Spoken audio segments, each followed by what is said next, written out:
You are listening to the Innovating Cannabis podcast, where you will meet entrepreneurs, cultivators, scientists, doctors, and inventors in the cannabis industry. I'm your host, Pam Schmiel. In addition to producing and hosting this show, I'm a freelance writer and editor for the Cannabis Industry Journal. Trade show season for 2026 is officially underway. I'll be heading to MJ Unpacked in Atlantic City on May 5th through the 7th.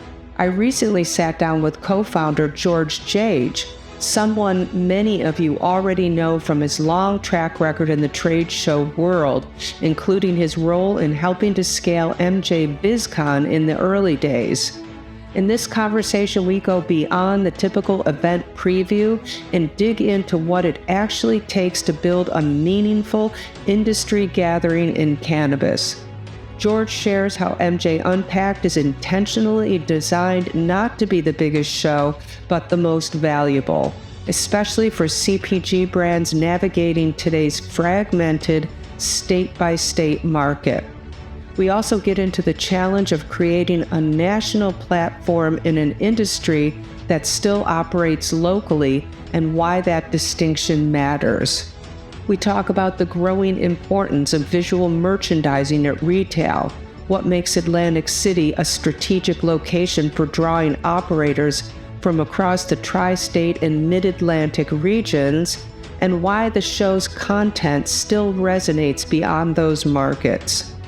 George also offers insights into emerging markets like Missouri, breaks down the thinking behind the MJ Cup Awards and their partnership with Ganjier and Green Flower, and shares what's next, including his upcoming Hemp Beverage Expo in Austin this June.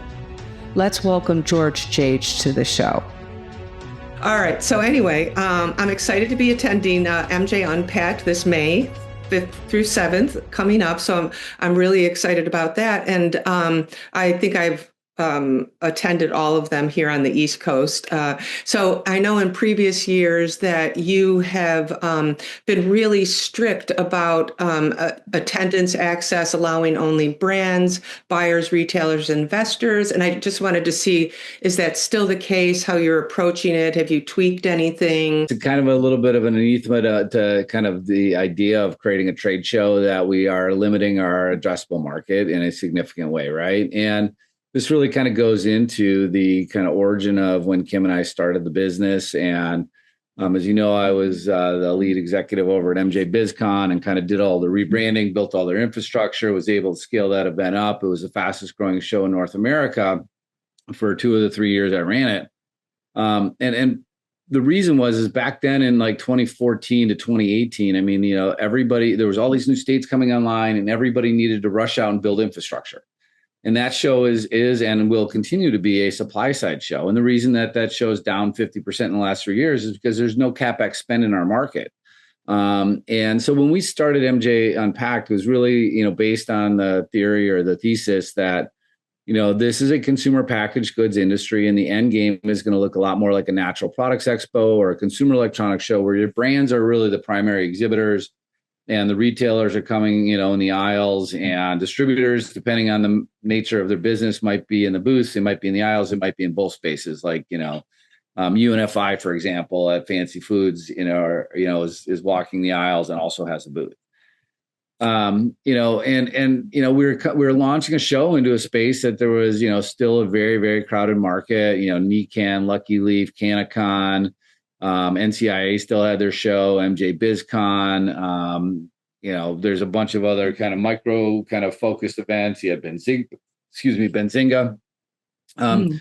We wanted to, listen, I think that's how you win in the marketplace is you provide a higher value proposition. We never go out and, tell we're the biggest show or, this is the premier event. Like we're really focused on being the most valuable. And I think that, by providing the highest value to the apex people in our industry, which are the licensed operators, this industry doesn't exist if somebody's not growing, quality product and then somebody's not manufacturing a quality product from that biomass and the retailer isn't available to sell it. And if they're not if they're not in place, nobody has any business. So, we wanted to kind of differentiate ourselves of kind of making this a very curated. I think that's the word most people use when they refer to our event. It's curated, top to bottom. I saw, another event, just announced that they've released their conference schedule and they've got sessions with no speakers even listed. And it's like, it looks very commercial. And so we have a committee of retailers, we have a committee of brands, we have a committee of cultivators, we have a committee of research scientists from across the country.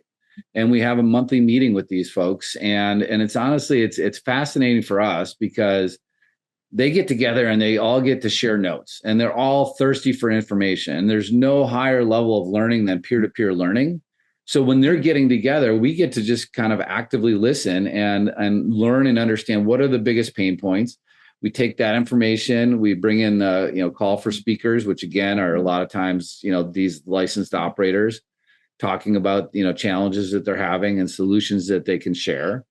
And, I think that our conference program's been best in class for a number of years for that reason, because we put the time into curating stuff that's going to be meaningful and actually, have that wisdom and that people are sharing, not some sponsor or some consultant that might never ran an actual business before telling them how they can do it better. And here's my number, call me. We want to make sure that there's a high quality output. And over time, I think, I really feel that people have kind of starting to see us, and which is a really great feeling. I mean, I've told, Wendy on our sales team, I'm like, Wendy, I said, this is going to be the easiest sales job in the world at some point in the future, because if we're consistent and we continue to deliver on what we say we're going to do, people will recognize that and they're going to be calling you. 3 years ago, she, had to have, 10, 15 calls. Now there's companies that, she's called over the last 4 or 5 years, or Zed, our national sales manager's called over the last 4 or 5 years, that are jumping into her inbox, that are dialing her phone up and recognizing that you've got fewer shows today. And the shows that are remaining, some of them are really soft. There was a show in Vancouver, Washington. Wendy went down there and, the first day in the afternoon, one of the exhibitors said, "You might be the first attendee I've seen," which is sad, right? Oh, But if you can deliver the product, you're going to get success. And I think that the industry, doesn't have the capital, the marketing spend to go and do all these shows when there was a show every other week. People got to be selective, and we want to be the most valuable. We don't necessarily need to be the biggest. And so do you find it challenging, like that if you're just say you're going to be in New Jersey, that you're only getting New Jersey people? And then how do you attract the vendors, like say coming or retailers coming from New York? Because, they're maybe they have some brands crossing over in different states. It's probably easier in New Jersey because New York and Jersey are kind of crossing over. But like somewhere like Missouri or Michigan, where you've been, it must be a very siloed market. That's a great question, because like when we started the event out, and again, we started the company literally the month before the pandemic started. So like our timing was as bad as it could have been. That's pretty but I think as a testament to the grit and the resolve of our team and our intent, the backing of our investors that stood with us, and recognized that there wasn't any quit on the management team, so they weren't going to quit us either.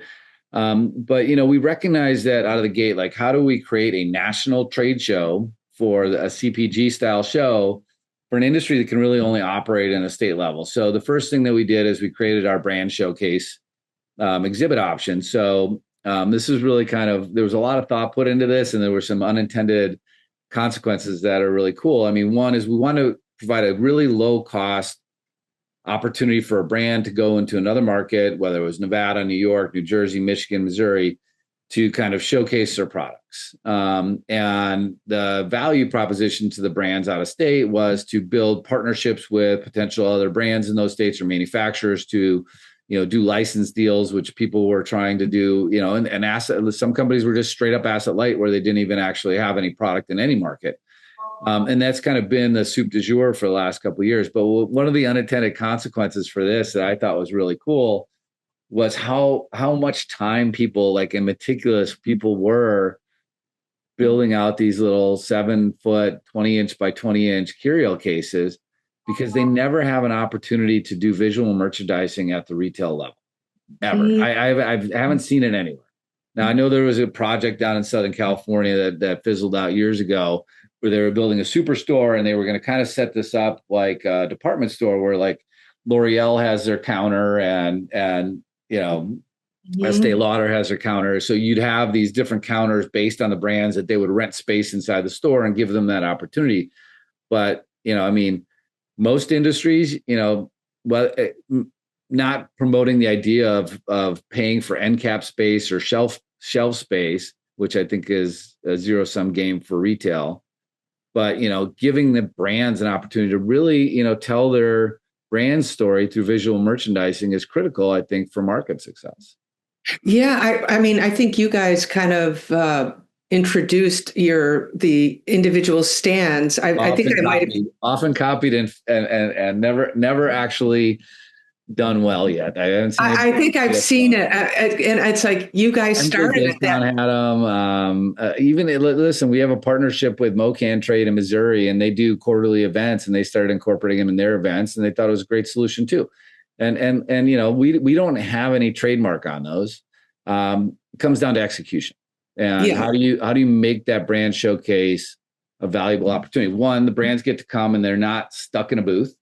They get to kind of network around the event. We've got a proprietary networking tool we built for our registration that allows attendees to message each other and schedule appointments.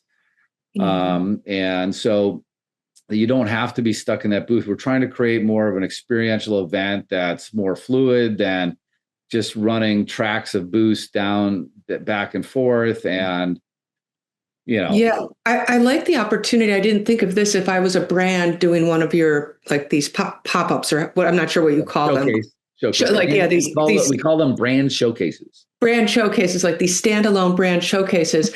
Is that maybe it's an opportunity to try to find white labeling, manufacturers to do your white labeling if you want to go into a state. I mean, I didn't even think of it in that respect, but anytime I've gone to the show, I thought, I wonder what the ROI is for brands, like what they're thinking about, what kind of response have they been getting from this, this new format.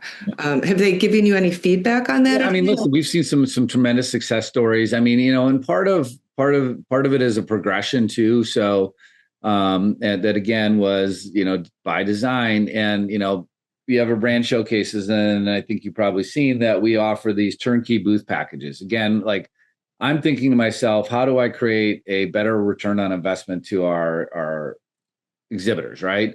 And so there's two ways to do that. One, increase their sales. Two, decrease their costs. So, a lot of times at trade shows, you have a lot of trade show junk fees where, you ship your booth out there. You're paying, excessive material handling fees to have them move it in and out. And there's justified union labor costs and everybody's got to be able to eat. And then, they're going to rent you a lead retrieval. That's another, couple $100. And then you got to buy this and you got to do that. You got to buy your booth. You got to ship your booth. You got to ship it back. You got to store it somewhere. It's probably going to break at some point. And then you got to get it fixed, and then you got to get rid of the old one. It's a lot of waste. Yeah. So with our turnkey booth packages, again, like literally a company can send us their graphics and show up in their booth set up for them. And so what we've seen is a lot of times brands will come in, they'll rent a showcase. They'll do that for a show, maybe 2, maybe 3. And then they'll move into a turnkey booth because they've kind of created the success. They've created a brand presence at the show. And same thing with advertising in a magazine or on TV. Like doing one ad's never going to like do the trick. You need to kind of have that repetition and let people see you in the marketplace consistently to do business. You got to build trust before you can, build a relationship.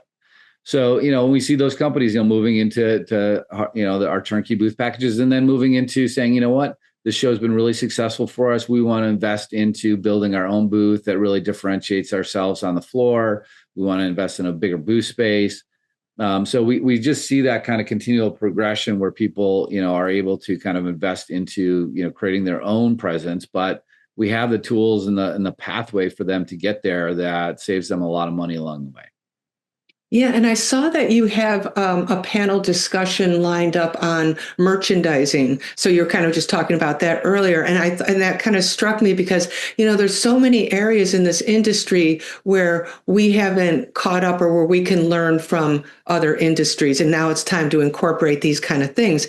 And I think many of us go into dispensaries, and now the typical dispensary is just these little dioramas, basically, like these little Yeah. displays just on these shelves and under glass cases. It just doesn't seem quite like we're there yet, So so are you focusing on that this year, as far as somebody really talking about Yeah, and how I can think we for make? merchandise, yeah, the merchandising session I think is really designed to appeal to the retailers, right? Like how do you guys kind of elevate your store? I mean, not to invoke probably painful memories for some people, but when Adam Bierman was building out MedMen, I mean, he was like in the news like this is going to be like the Apple store, right? Like Apple, like when you go into the Apple store, you feel like this is a special place. Like I haven't been in a store like this before, right?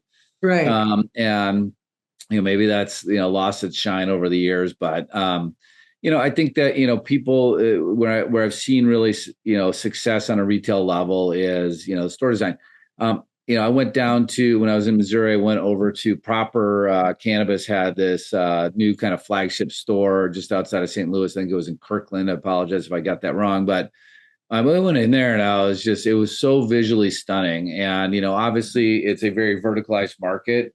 And then they had just changed like the labeling laws that they could only use like a certain number of colors in there to kind of avoid it getting, overly appealing to children and everything else. But they had this beautiful wall of chocolate bars and like, they had like low dose for, recreational. They had some higher dose for medical, but it looked like kind of like this Benetton like wall of like pastel shades kind of shifting Oh, like beautiful flavors. And like you kind of go over there and it's this like point of discovery, like, oh, this one's a cherry cola chocolate bar. Like that looks really good. And oh, this one's, a peach cobbler or whatever. And I apologize to John and the Proper team for probably misrepresenting some of their flavor profiles, but their packaging design, their store design was so thoughtful.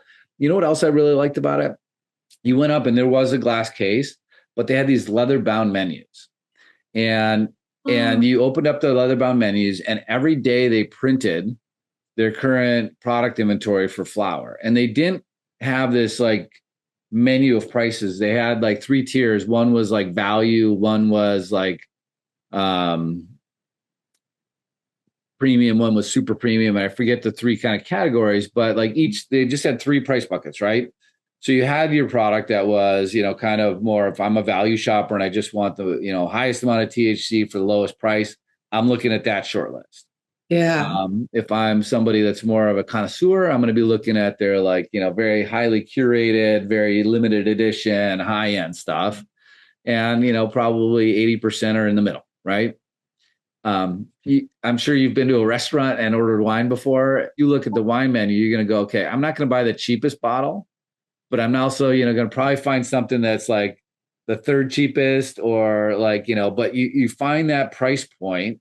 And that has zero indication of quality, right?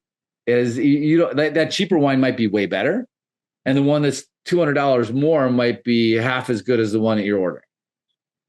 So, I think that giving consumers kind of lanes instead of just kind of sending them out in the field to roam wildly, especially when you have such an unusual nomenclature around our strains.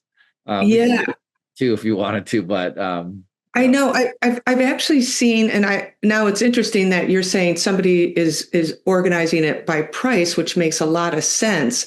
But then I've also seen a dispensary near me that actually is organizing by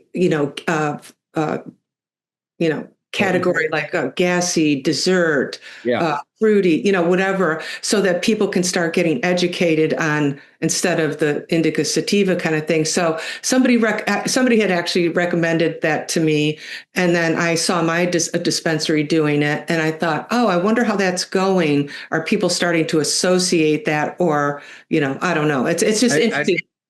I'd be curious if the person who's running the store or in charge of merchandising or the owner is a certified ganjier.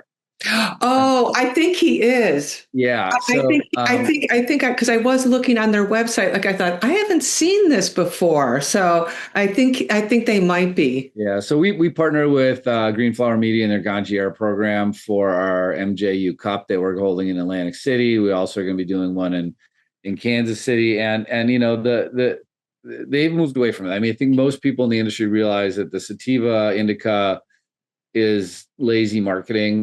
There's certainly, I mean, it just depends. Terpenes have a big impact on kind of the how you feel and the effects of the cannabis, just as much as what strain it is, if not more. But they do break that down and kind of have these like 4 categories, like gassy, earthy. Like I love like the fruity ones, right? Like it's going back to John Pennington, like he's got this strawberry bubble strain at Proper that's one of my absolute favorites. Will Bowden up at Grasshopper Farms has some like blueberry, profiles that are just exceptional. Yeah, I feel like if you can, because that's how you almost really need to identify when you get down to connoisseurs. And those fruity ones make me, give me the effect that I'm desired, where it's pleasant to smoke. Yeah, it's targeting. You got to find right. So, but I think that might be a good step in education. But as far as merchandising, I'm so glad that you're kind of bringing that to our attention, because I feel like that is one of the things. Like, there's certain things that okay, now we need to focus on this as an industry. Now we need to focus, and I think that's one of them that would be help also destigmatizing and just make the experience much better. So I think that was a cool thing. Yeah. And then how about as far as strategy in your approach to which cities or which states you want to? I'm sure you've thought a lot about that. How are you looking at that? Because I know you were at Michigan, I think maybe the year before, and you're not there this year. So how are you thinking Missouri? I can see the benefits in Atlantic City for sure. Right over here, everybody wants to get into New Jersey, New York. It's all very hot right here. Yeah, when we started out, and again, kind of looking at that Natural Products Expo model where they had Expo West out in Anaheim, they have Expo East that was in Boston, dropped down to Baltimore, went back to Boston, and everything else. So, and going back, I don't know if I really answered the question as far as like, does it just become a New Jersey event? And I think, no, we've been very, very effective and because of the value of the content that makes it valuable for somebody from New York to come down to New Jersey, somebody from Pennsylvania, somebody from Maryland. There's always going to be a regionality to the events. Like NECAN, Boston obviously attracts from a very, very wide range of people, but they also do smaller shows like in Vermont. And that's just going to be people from Vermont, Maine, mostly, right? So I think there's always, it's time and money. If you live in California, it's a pretty big commitment of time for you to go all the way out to Atlantic City. It's going to take you a day to travel out there. You're going to lose probably a day traveling back. For New York, you can come down, you can get, business done and, that afternoon and the next morning and go home in 2 days, you're out of the office. Mm-hmm. And the cost is a lot less than, especially with rising airfares these days. Yeah. Note to everybody, if you haven't booked your plane tickets, do it now. But it's we started out and we did our first show. I've taken a few shots on this because we did it intentionally during MJBizCon. And the reason we did is because we wanted to show the stark contrast in the business model. We wanted to you mean people, Missouri? No, the very first one we did when we finally went to market was in 2021. We did in Las Vegas to show the stark contrast in the business model of saying, hey, this is a curated event. This is we're pre-qualifying everybody that's coming in. And I just remember one of our exhibitors like just running down the hall saying, George, every single conversation I had was juicy. So she wasn't wasting time talking to somebody that's kicking the tires. She's not wasting time by some exhibitor or some attendee that's trying to sell her from the aisle, right? Like if you're a supplier in the industry and you're not sponsoring or exhibiting, we're not going to let you in because you're just there to undermine our system and the value to the exhibitors who want to meet with the end users, which are in this case are licensed operators. So, I think we've been pretty effective on this. And I think, the smarter retailers, even if they're small independent stores, realize that they need to kind of pick their head up and look over the fence and see what's happening in neighboring markets, because eventually they're going to want to go into those markets. Missouri, so then we started with Las Vegas and New York. And I think we were probably a year, maybe 2 years early in New York. We thought that the market would move along, but certainly recognize it as a great market. I could go into all of the painful financials of doing a show in Midtown Manhattan from a labor standpoint, and everything else. But, it nearly broke us. And it was tough. We saw Atlantic City as an opportunity to kind of reset the, cost structure for our event. I've known the folks at the Atlantic City Visitors Bureau for 30 years and, talked to them. I'm like, I want to bring it there, but I've always heard that shows it's just tough to get to. And it's like, it didn't end up being nearly the problem that people made it out to be in the trade show space. And I think, people in cannabis and the right backdrop, like doing it the Hard Rock, they've been such gracious hosts. It's such the right vibe for our event, right? Yeah, no, it's a great show. Exclusive for you right here. We're going to have pyrotechnics on the show floor, the opening night reception. Oh, really? Yeah, so we do our opening night reception from 5 to 7, and I share what some of our clients say to us. I mean, it's really like the two most productive hours in the trade show season all year, because like everybody's in the room, everybody's got a cocktail, everybody wants to talk, everybody's ready. First day, they're jumping out of the gate, and it's like talk, grab cards, scan badges, and everything else. So it's a lot of fun to watch. And just, want to shout out real quick to a very dear friend of ours, Marshall Ogden, that we lost a couple of years ago. We did have a chance to honor him with a Community Builder Award back in 2024 in New Jersey before he passed. And he was such a special human being to us and so many. He just truly was just like he connected everybody. Like so many people that we are close friends with now are a function of Marshall introducing him to us. And so last year we were able to give the award to Scott Rutter from the New Jersey Cannabis Business Association. He wasn't able to make it because he had some health things going on. So we're going to formally present it to him this year. And then we're going to give the award this year to Leo Bridgewater, truly an amazing human being. And he's done so much to fight for the veterans in our country and give them access to cannabis. And also, I'm also thinking you could be tapping into the surge in the mid-Atlantic area, with Virginia coming on. It just seems like that little area is hot there, easy to come up to Atlantic City. The whole Ohio River Valley. I mean, you got Ohio, you got Kentucky starting to move some medical and starting to have some dispensaries open up. Virginia's there. I mean, and Pennsylvania, I think is got to turn this year. They have real market data to show how much tax revenue they're losing, and I don't think there's a state in the union that has a budget surplus at this point. And everybody wants to wean themselves off the dependency of the federal government that's weaponizing the state funding. So I think that, Governor Shapiro has been very, very forward about wanting to move this forward. Some of the state Republicans have been reticent and, based on their constituency and probably some antiquated viewpoints around cannabis as being, the devil's lettuce.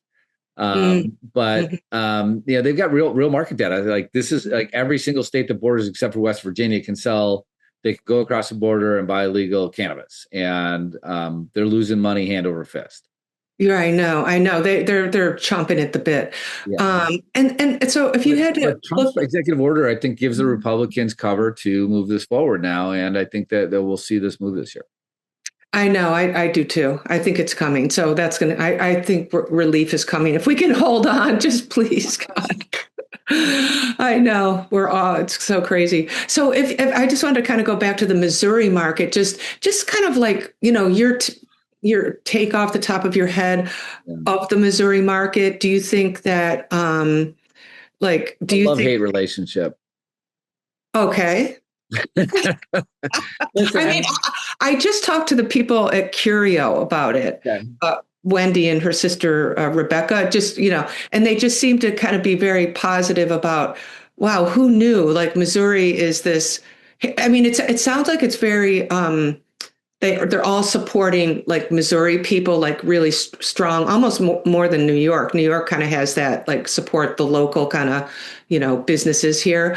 But it sounds like Missouri's really building like, expansion. All the vertically integrated companies are not MSOs, but they're just really local, supporting locals. Yeah, is the supply chain built out? Are there, bottlenecks there, or how do you just see it as a whole? What love, hate? What do you? Yeah, I mean, listen, I think Missouri is probably one of the best run state markets in the union. So I'll start there. I'd like to also say that I have met some of the most amazing human beings that are in our industry in Missouri, and I'd like to start with the Dickerson family. And, this is a couple that, ran a pharmacy in a small town in Missouri and saw their entire community get devastated by opioids and shut down their pharmacy because they could no longer, be a part of, this loss of life and humanity in their community. And then Mr. Dickerson got in a car accident. And he needed to manage his pain and found cannabis, and they opened up a cannabis store. And their sons, Boston and Montana, have really stepped into the business. It's family-run business. They're just genuinely kind, compassionate human beings. Mitch Myers, who claim to fame, was the one who kind of built the Spuds McKinsey campaign for Anheuser-Busch back in the day. Okay. And her marketing agency did, and but she's been such an incredible advocate for medical use in the state. I think that they hit a home run with the team that they hired to run their state association, MoCan Trade, with Andrew Mullins and Melissa Kahn. They got their shit together. And they did a good job of really kind of creating these micro events, throughout the year for their community to come together. But here's the hate side. And I say that, slightly in jest. It's such a verticalized market. And so you've really, you've got, one large player coming in, really trying to gobble everything up that, doesn't see the value in trade shows.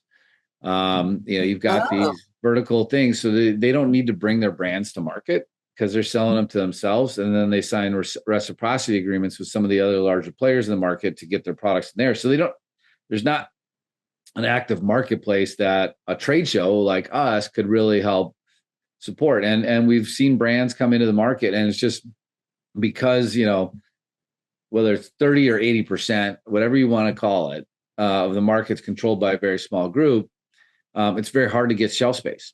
I think that they, and I'm really closely watching what they're doing on the kind of social equity side. I do like the theory, and it's just going to come down to how does it actually happen. But they created a micro business license for people that were, either adversely affected by the war on drugs, live in economically depraved areas, or, were military veterans, I think were the criteria. And what they did is they kind of carved this out, saying that they have a lower kind of threshold to be able to, operate, and they can only sell within their own kind of tier, right? So it's kind of like a minor league baseball team in some ways. And this gives them an opportunity. Like if you have a social equity license and you're trying to compete against a company that's the size of Proper or Belief or Good Day Farms or any of those other big players, really tough, right? Because you don't have the same type of resources to go and distribute, do that last mile, do the sales efforts and everything else. This gives them kind of a sandbox of sort, a kind of a minor league things, so that the companies that are able to execute and develop their business can move into the big leagues. But it gives them a chance to build a base of operations and some stability and some organizational discipline to get there. Oh, okay. So yeah, it just feels like, who would have thought Missouri just feels, just not even a state. It's just this little state out there in the middle. They're expanding. You got them moving into the Ohio markets, Kentucky markets. Obviously the Vireo Proper deal was a big deal and really kind of expands their footprint on as a national player. And they're all did looking Vireo go in? I'm sorry. It was the proper Vireo and Chicago Atlantic deal that happened a couple of years ago, right? Vireo just seems to be expanding everywhere, like just massively, between white label partnerships, expanding their infrastructure. I think they just bought some sort of distribution partnership. With ease. Oh yeah, so that's huge. Now having their own distribution pipeline. So I don't know, it's pretty. The old Rockefeller model, that's how he became so wealthy, is he controlled the railroads. Oh, and that's one of the things talk about missing in the industry, like, merchandising. I kind of talk about this all the time, but it's like that last mile warehousing distribution infrastructure that follows like a pharmaceutical, produce, agricultural preservation, I think, I think, California being such a big state, geographically, you got Nabis, you've got Kiva's, KSS, Ease, you've got other players that are managing that distribution out there. And I think that they're, really proving and vetting the model. Obviously, Nabis has moved into the New York market. It's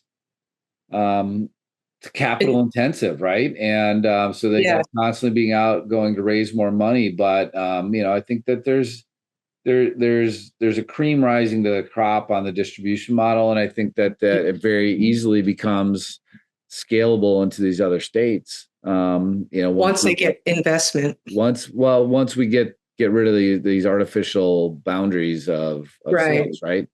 And I think, again, going back to the undercapitalization that we were talking about before we jumped on the call, one is obviously the lack of access to capital, and we could go into that. But the operational inefficiency that you have to set up an operation in each state, certainly in the East Coast, where you have a very high, population concentration in a relatively small geographic area. If you could set up something, in Ithaca, New York, that could, go into Massachusetts, all the New England states, into New York, New Jersey, or, someplace like that, or Mount Vernon, Pennsylvania, right? And kind of be able to have that operational efficiency with your production model, either cultivation or manufacturing. Oh, now that we're talking about investors, I thought, I'm sure you talked to so many different investors. The big question, like, where do you see investor interest sentiment now? But I'm just curious how you're seeing them positioning themselves, maybe, or have you seen more movement? Yeah, where they looking? I think we're seeing a rebirth at the moment, and at the onset of the cannabis industry, there was dozens of venture funds that came out and raised capital and made these investments, and there was this mentality: picks and shovels, picks and shovels, picks and shovels, right? Like, that's who made the money during the gold rushes. There was so many businesses that failed. I hate to pick on people, but you look at MJ Freeway. That is a publicly traded cryptocurrency mining operation today. That's a penny stock. It's you've seen these companies that came out of the gate. In a lot of cases, the second mouse gets the cheese, where somebody came out and developed a product that was necessary for the cannabis industry because it wasn't available from the mainstream market that didn't want to do business with us drug dealers. And then it grew so fast, and the challenges with that are overwhelming. So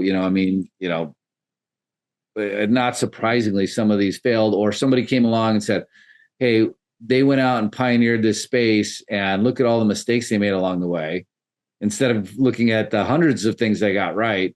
And they were able to exploit those mistakes and provide a better product, right? And then second mouse gets the cheese, the 2.0 version, the 3.0 version that comes around.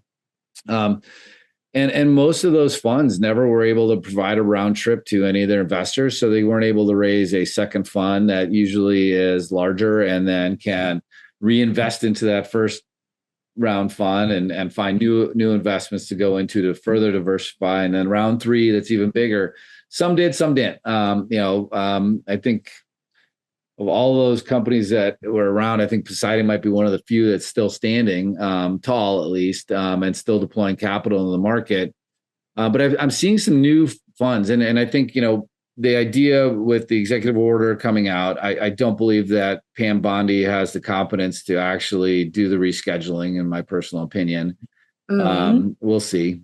I mean, our government's just on fire, right? Like, it's just nonsense left and right. But like, I mean, Biden tried to do it. He failed to do it. Trump made an executive order. We're still waiting around for it.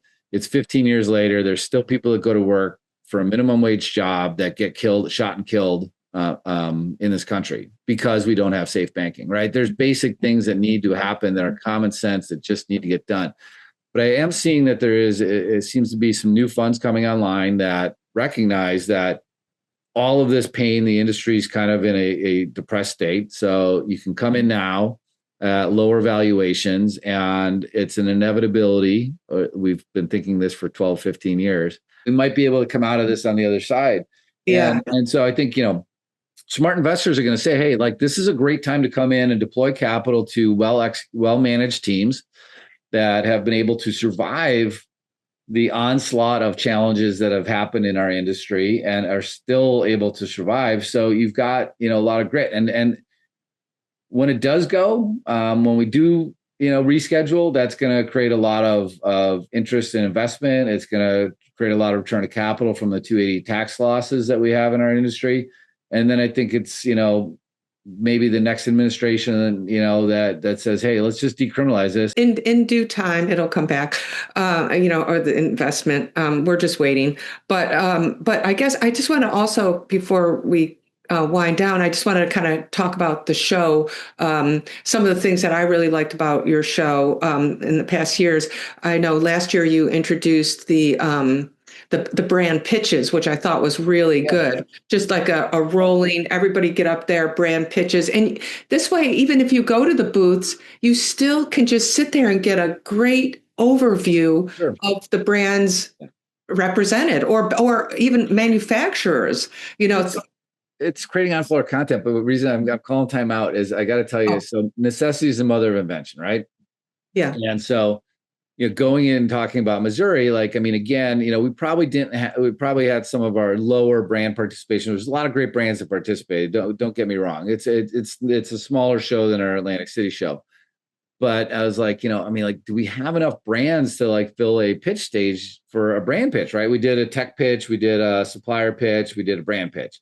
I'm like, so we had two brand pitches because we felt we wanted to highlight the brands the most. So we could fill one, but we couldn't fill two. And I'm like, we need to replace this with something. And I said, what if because we started inviting the bud tenders in on the last day. I said, what if we have the bud tenders do the pitches? And then I took it another level and I said, you know what?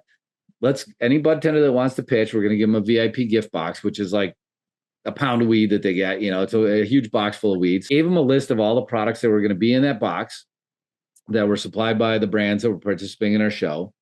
And we told them where their booths were so they could go talk to them beforehand. But we told them that we're not going to tell you until 20 minutes before you get on stage what product you have to pitch. Oh, so they really had to go through everything. So they got to kind of highlight their skill set of being able to, talk.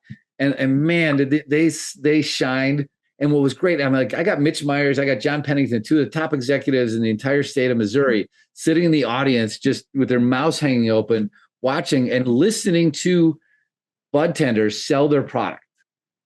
Oh my God, I love that. And they're like, what great feedback loop for the executives, the brand owners, and the retailers to hear, how is this really being talked to about on like, I know what my brand's about. Yes, what is that person that's talking to the customer saying? And they love the but when I go into a dispensary, I think, okay, I already know what I want, but they just are so anxious to start telling you everything. Yeah. So I always sit and listen. I'm just curious how they're presenting it. But I just always enjoy when they just like really get into it. They take out their phones and they like, oh, well, this doing a bud tender pitch on the last day, we've got quite a few bud tenders signed up, and it's just fun. And it's like, you know what? Yeah, they're some of the biggest heroes in our industry, and like I said, they're on the front lines. And but I did read that you said something that you also want to support them by bringing them into the show because they are our next generation of executives, and it's like the apprentice training ground. Well, it gives them an opportunity to see what's happening in the industry that they might not see working in the retail store every day, right? And like, what are they like? What kind of equipment do these people make this stuff with? What kind of testing stuff? What kind of packaging is out there that I'm not seeing in the store? I can go have those conversations with the brands and really talk to the brand owners, the person who's manufacturing, that crafted this product and had the vision for it, face to face. And like, I'm selling his product in my store to somebody, but like when I hear it from him and like know the guy that actually made this, like I'm going to believe in that product a lot more. Is it separate from your pitches, like your supply manufacturing? Yeah. So I think the last day we have a brand pitch, the brands get a pitch, and then the last one of the day is going to be the bud tender pitches. And so, bud tenders, I think we're letting them in for free if they pick up their badge at the show. Mm-hmm. And otherwise it's $49, I think, for them to come. But the idea behind them picking their badge up at the show on that last day by 1:00 is we have a big party, the industry night, our MJ Cup Awards party, and it's a great opportunity. We don't want them to just come down for the party. We want them to come down, take the opportunity to engage with the industry, talk to the brands, learn about, and I think it's such a great value proposition for their professional development. Yes, absolutely. Oh, I think it's really, it's really great. I think that's so great. And then how about you mentioned the MJ Bowl. I wanted to ask about that. MJ Cup, MJU Cup. I'm sorry, the MJ Cup. What's the differentiator of your show? Or do you feel like, are there too many, or, because how many can they apply for and pay for? I don't know. What do you just think about that? Do you still think that's a good value for the show and having that? Yeah, I think what our approach to this is we really wanted to create an industry cup. High Times is doing their New Jersey Cup. It's like you got, consumers can go buy a kit and test the product. After I sold dope to High Times, and that was under different ownership back then. So hopefully they've improved their process. Mm-hmm. But they would just ask people to be judges. And like my cousin who lives here in Seattle, I'm like, hey, do you want to judge a cannabis company? He's like, sure, right? Like he likes to smoke weed. And like he got a box of like 30 edibles and he's like, all right, judge these in the next 7 days. Like, that's like impossible. if he did do it, he would be so high he'd never show up for work. But it's like, is there credibility to that? Certainly, like, listen, you got your People's Choice Awards, right? And you want to have the consumer engagement. And I love what High Times does with that on that side. For our cup though, and even going back, like as an event organizer, we're kind of like a mayor of a small town. Like we're kind of a community builder where we're bringing people into a tent. When you run a competition, you usually make a couple people happy and a lot of people sad or angry. Mm-hmm. And, there's no shortage of shade throwers that if they don't win, and listen, I used to be a brewmaster. Every brewmaster thought they were the only ones who know how to make good beer. Same thing with the cannabis cultivators, right? They're the only one. I think they've tempered quite a bit since the early days, mm-hmm. but they take such tremendous pride in what they do. And so for them, their product is clearly superior than everybody else's. And sometimes it's a hard pill to swallow if you don't win. And when you have something that is a, pardon the long word, organoleptic experience, where you have all of these different sensory evaluations of a product, it's hard to strip any subjectivity out of that. There's mm-hmm. always going to be a level of subjectivity or influence by the judge of that product. But that's why we partnered with Gangier and with Green Flower Media. They've taken the time to build a really robust evaluation program that is consistent, it's repeatable, it's transparent, like how you're being judged. We're very grateful to their team, and we've got Taylor coming out of Maryland that's going to kind of lead up the Gangier. They all have to be level 2 Gangiers. Derek, from Green Flower, and that runs the whole program. These guys are. These guys are like the deepest, darkest weed nerds you'll meet. But that's great because we also need to set industry standards. And if we aren't following these kind of like the Gangier, when you're doing this, I think that's another reason to follow them. So we did a webinar as part of the process. We did a webinar so we could record it that kind of walk through the SAP, protocol that Gangier has developed and how they're going to grade and judge this as part of our MJ Cup competition. Okay. And after that thing was done, like everybody on my staff was like on Slack going, I really want to get my Ganjier certification now. Like they were so fascinated by the process and the thoughtfulness that was put into that programming. It's cool. And the people behind it, Yeah.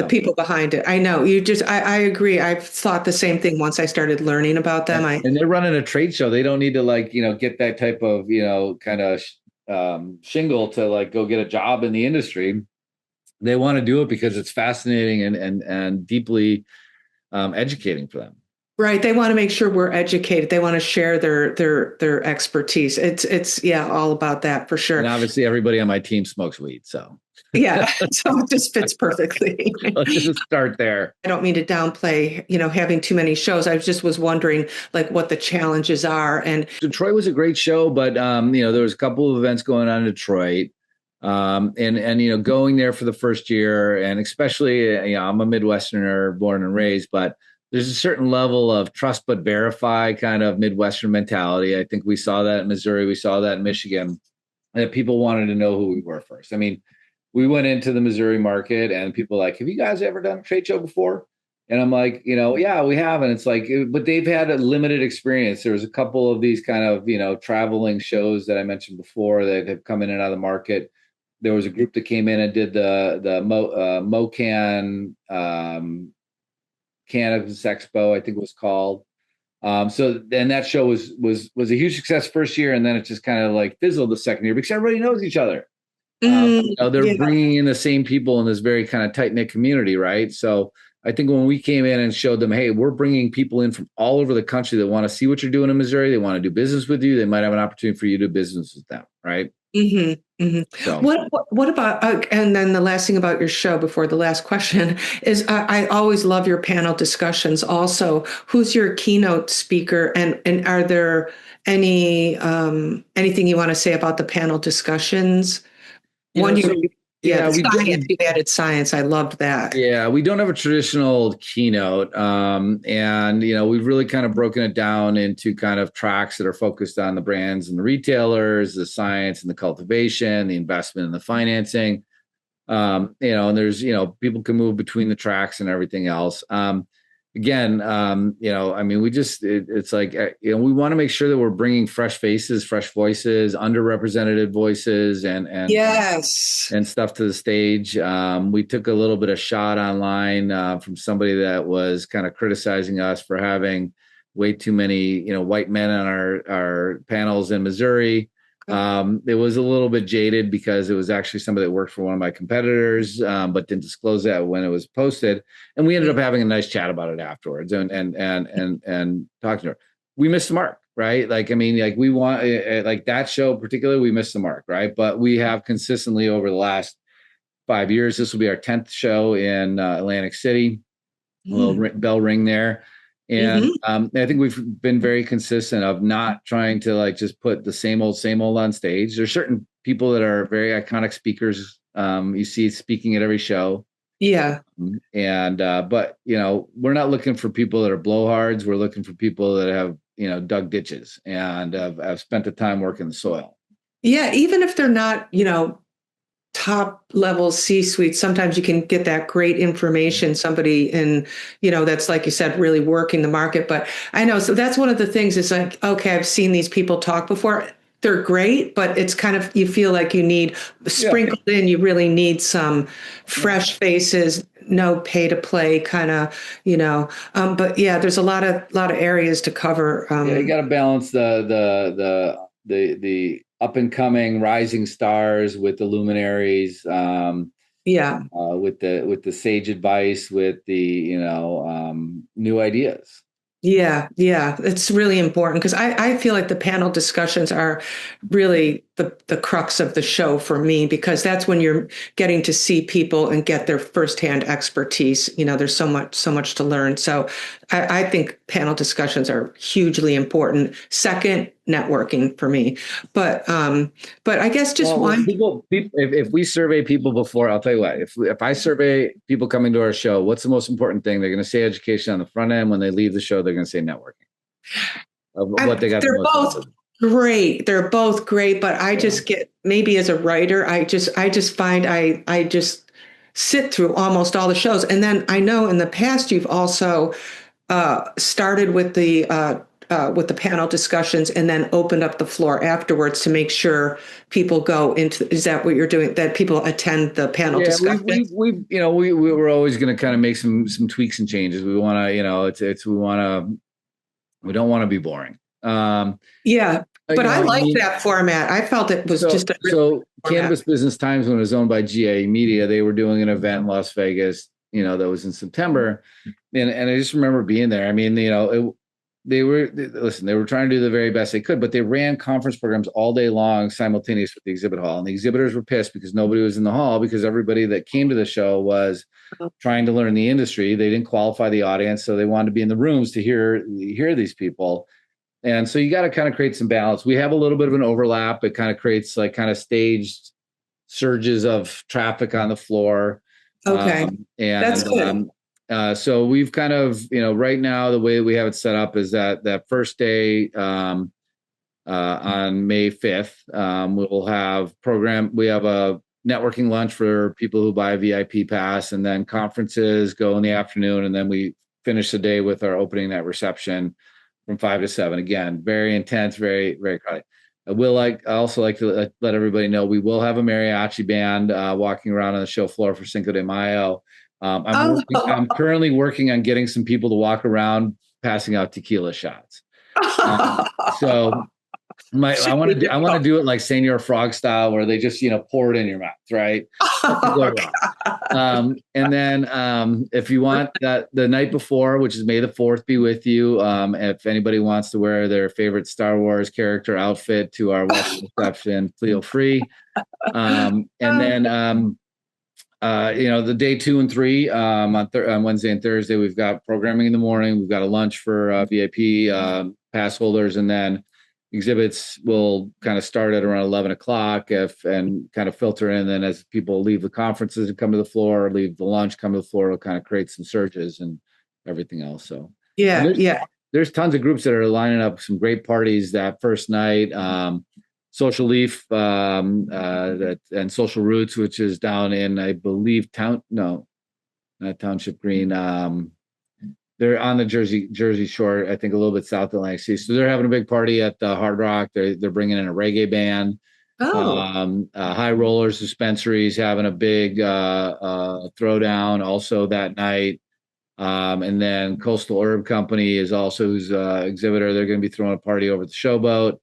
Poseidon's having their CEO VC mixer.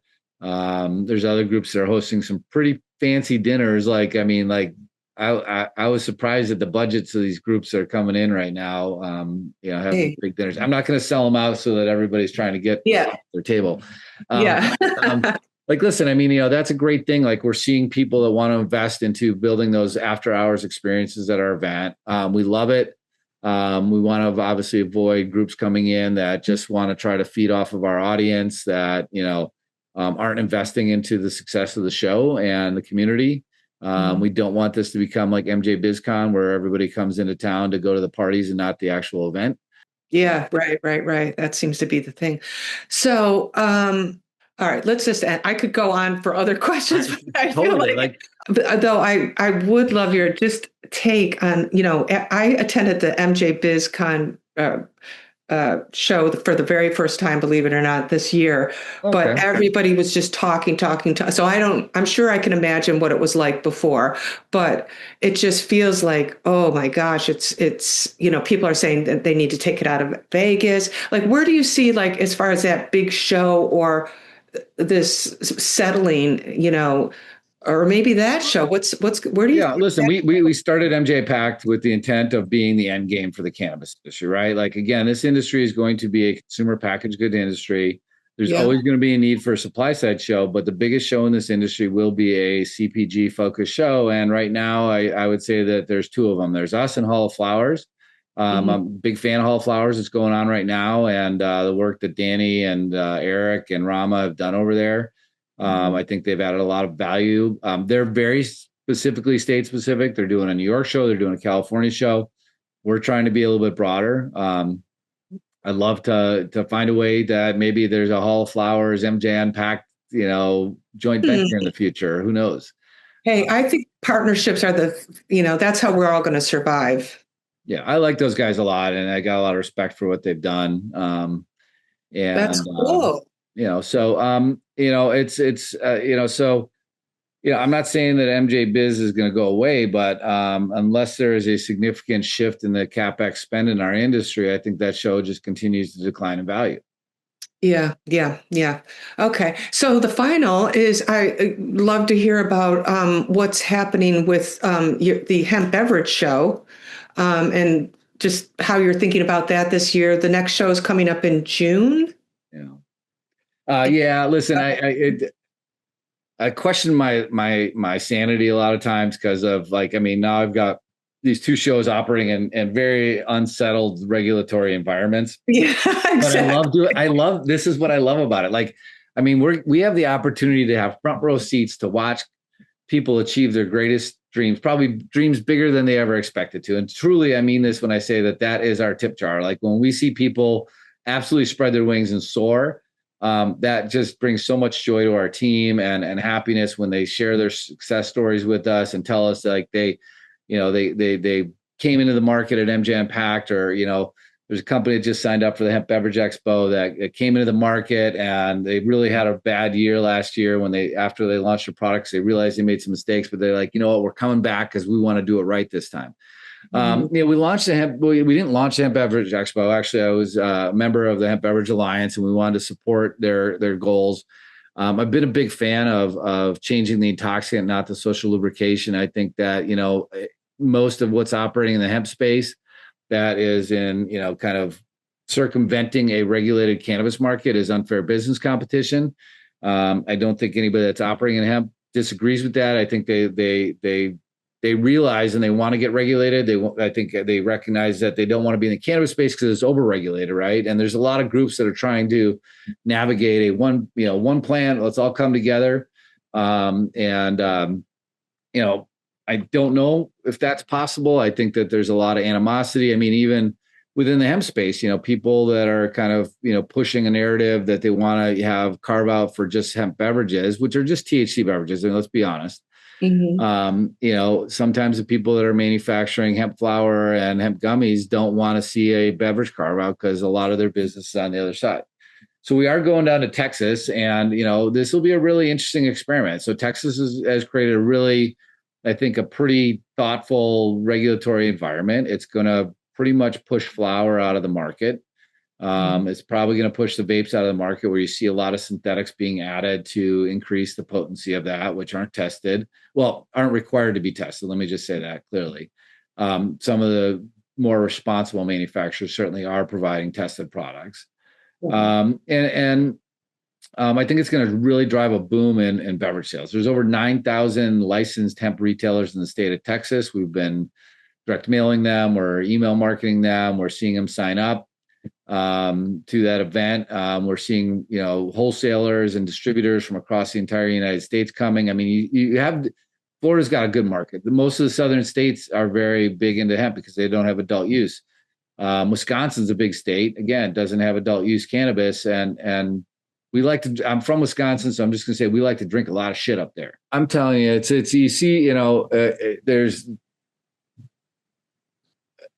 the best interest of the THC or the hemp beverage market not to bash alcohol. Like the baby boomers, even, I'm a Gen Xer. It's like, I don't enjoy drinking the way I used to. I don't like waking up and feeling, not on my game. And obviously, drinking THC, you eliminate that hangover effect because you're not micro poisoning your livers and your organs to create an intoxication effect. You're actually adding a medical product that can benefit your body. So I think that this industry is just, it's an impossibility for them to regulate away the demand. And Right. And you're there to. Come November, the federal law gets enforced that you cannot have more than 0.4 milligrams per package, which is going to effectively extinct the industry. And there's a lot of people working really hard to try to, delay that. I think a delay in the ban creates an opportunity for the bad actors that got the industry in hot water in the first place to continue to propagate product in the market. I was down in Miami. I went across the street. There was a nice selection of hemp beverages, but on the counter, there was a box selling 750 milligram gummies. Like that's going to put 90%, 95% of the people that buy that product in the hospital or in some type of hyperpsychotic, cannabis episode. Wow. It's. I know there's so, yeah, but if the laws go through, then what happens to the good players? Well, if the law goes through, the good players have an opportunity to come in and set up a regulated market with milligram caps that are reasonable, which should be at least 10 milligrams, not 3 milligrams that some groups are lobbying for. I think it needs to be at least 10 milligrams. 5 is a good baseline. That's kind of like a beer. The product hits you different because it's emulsified to absorb in your soft tissue and be water soluble. So it gets into your brain. Then the old, grandma's brownies that, get melted in butter and cooked into the brownies and have to go through your liver. And by the time it hits you, it's 2 hours later and you're stoned for 10 hours. This is something that can be a stackable experience. That's mimicking the intoxication profile of alcohol. That I think is better for society and human health. But so I kind of see a benefit now that you're talking about this. I kind of see a benefit. For your show where it might be of interest in people in the cannabis industry, sure. Cannabis industry, yeah. Because anybody that I've talked to, any of the brands, they're saying that they're making hemp beverages and sticking with everything else, their licenses, wherever they are, because it's too hard to launch a beverage brand. So many cannabis businesses are doing the hemp beverage, which could be kind of good. I can see they can get better brand awareness across state lines. So maybe you're going to get all these cannabis people kind of doing a dual. Yeah, we saw that. I think a lot of the MSOs were all starting to, dip a toe in the other pool. You had, who was the one that did the THC stores in Florida? Oh, Curaleaf. And, I think a lot of them moved in that direction. I think when they, come November and the ban came in place and then Trump, signed the executive order to deschedule cannabis, they all said, okay, now is the time to exit. Let's go back to what our core business objectives are. Listen, it's not easy, launching a brand. There are so many brands coming online left and right. And, a handful of them will be, national products at some point in time. And I think you'll have regional products and you'll have, some other stuff. But when you have Target stores selling this in Minnesota, you've got, Sprouts selling this in Texas and Florida. You've got Circle K selling it at, 1,000+ stores. It does need very basic things. I think everybody that's operating in the hemp space, whether they're doing a beverage or not, is age gating, testing,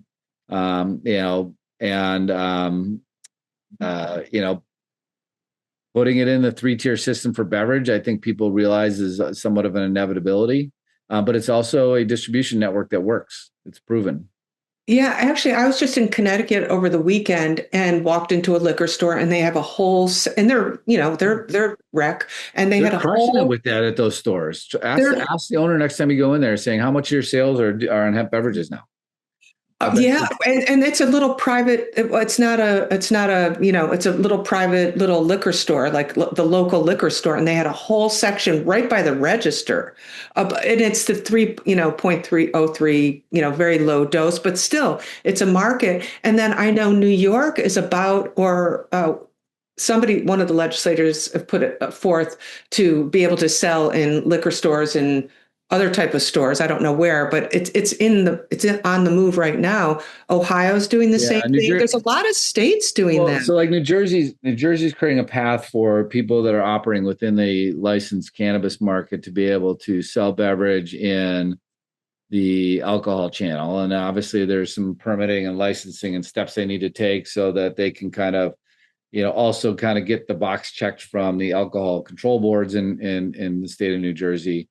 Great. But those laws are being written that basically align with federal laws. So come November, like, you're unless that, so it gives them a regulatory framework. If the ban that's scheduled on the federal level, thanks to Mr. McConnell and his friends at Discus that are paying for his library, that support the bourbon and the whiskey industry. I'm a big bourbon fan, so don't take away my bourbon, but don't hate on us cannabis folks. Yeah, but maybe I'm thinking like when I first saw that you were starting the show, I thought the hemp beverage expo. I thought, oh boy, yeah, this is all rocky road, like you're saying. But now I don't know. Maybe states are opening the door just for these, not and kind of weed out the bad actors by not letting edibles and things like that into the market and vapes, but beverages, because they know beverages are not going to go away. It's becoming super mainstream. Yeah. So maybe I got a fridge full of them. Yeah. There's a lot, and I'm sure a lot of people want to get into Texas, they into that market. Huge market. Yeah, a lot of these brands, even the regular cannabis brands, this is their road into this huge market. So I don't know. It's going to be interesting. Definitely, it's definitely getting hyper competitive, and I think again, this goes back into just kind of basic business and CPG marketing. Like you need to have a differentiated product. You need to be able to tell your brand story. Like right. Products my friend Ben Kennedy from Fable, he's got this like super complex flavor profile. There's another company, that product I really like, Bimble, and it's a 1 milligram with 25 milligrams of full spectrum hemp. Like I'll have those while I'm working because I'm not getting stoned, but my body feels awfully good when I, have this 25 milligrams of full spectrum hemp coursing through my body, and I can have a couple of those. And maybe come dinner time, I'm grabbing a 5 milligram or a 10 milligram. And then have one, smoke a joint after dinner and sip down some bourbon. Woohoo! but that, that just kind of, I think there's such room for improvement, obviously, because branding, that's not right. And also formulation where, we just started out with our basic THC distillate, but now it's time to build on that, like some of the brands that you're talking about that are going to make it more. It's interesting because like in Wisconsin, and again, growing up there, and I have some friends that work in the, have some bars, and I also have some friends that work in some of the wholesalers in the state. And a lot of these like kind of microbreweries that popped up over the past decade, I mean, they're struggling, and they have, canning facilities there, and they're starting to move into the space and creating their own THC beverages.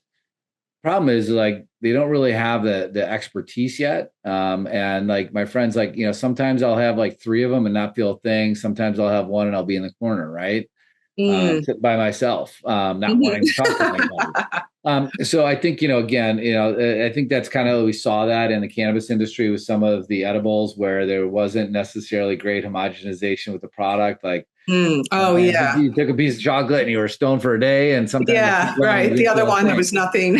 Yeah. So I think that this is part of what happens in the early stages of the market. It's fun to watch. And there's a lot to learn. There's a lot to learn. So I don't know, that Hemp Beverage Expo. Now that we're talking about, we're so excited. And listen, if you've never been to Austin, Texas, there's one of the best barbecue places right across the street from the Palmer Event Center, Cherry Black's Barbecue. I went down there for a site visit. Like I think about every night before I go to bed of going back down to Austin, eat some of that barbecue. Oh, I didn't know. So it's in Austin. Perfect. Yeah, it's in Austin, Texas. And, so it's at the Palmer Event Center. This will be twice the size of the one we did last year in Atlanta. We're partnered with the Hemp Beverage Alliance that, is again, I think the largest and leading trade association in the hemp beverage space. They're doing phenomenal work, building a coalition and working really hard to, change the minds and hearts of our federal government. Often that involves some type of political donation. Thank you, Citizens United, for ruining our democracy. Great way to end.